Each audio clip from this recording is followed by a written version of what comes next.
Hello!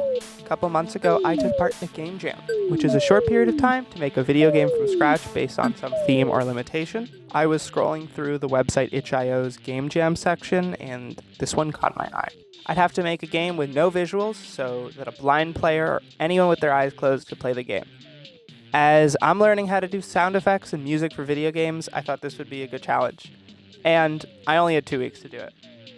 This jam didn't have a theme you had to stick to, like many other jams do, other than the no visuals, of course.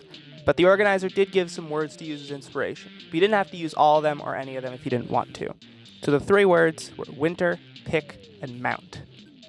The first thing I thought of was the game I really love called A Short Hike, where you play as a bird climbing a mountain and meet some friends along the way. I highly recommend you play it. But I couldn't think of how to make a game like that with no visuals, so I had to think elsewhere. I did think that you could represent how high up a mountain you are, based off pitch, and left-right, based off stereo. And based off of that, I had my idea. What if you played a ski patrol and saved people who fell down while skiing down a mountain, using the pitch to figure out how far down they fell, and the stereo panning to figure out how far left and right they were? My first task was to figure out how to make the pitch fall. I'm working in a game engine called Godot, which I started using about a month before I did this jam.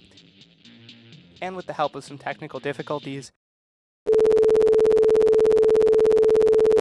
making the pitch fall took longer than I expected, but I got those sorted out. Also, it took a while because this is new to me, and I didn't think to realize in order to figure out how far down the skiers were, they had to start somewhere and follow a path. I spent a while trying to fix perfectly functional pitch falling code, which is a learning moment, I guess. Alright, here's a quick technical breakdown. It's probably not the best way to do things, but too bad. Okay, so I have a sine wave. And in Godot, you can modify the pitch of the audio player, which is the thing that would play the sine wave. At this point, I had a week left because I lost some days to the mental void.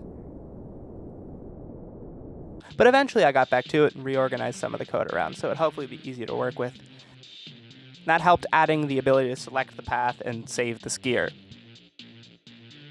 I realized the mistakes I made and how to best see them coming, but I can see things that might cause issues like the amount of code in the spawner. A lot of it isn't responsible for spawning, but I don't know how to make it better. More learning to do it in the future. Back to the sound effects world where I knew a bit more what I was doing. I set up a sound to play to indicate which path was being selected, and I also made it so the audio raises in volume when you switch path to make it more clear. I added some sound effects for crashing and rescuing the skiers.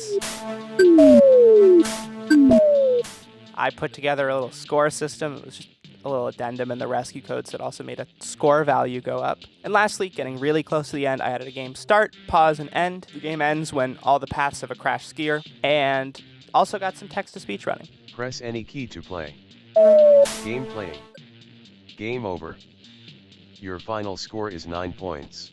Unfortunately, with less than an hour left, I realized that my game start, pause, and end may have broken something. I don't know where or why, but sometimes the game just doesn't really work. It was still fun. I'm happy to have made something, and I learned a lot. So even if the final product doesn't really work, it was still worth it. If you like this and want to see more, subscribe, because I don't make videos fast. This one I started in late December, so the next one's not going to show up in your recommended. I'm sorry. All right.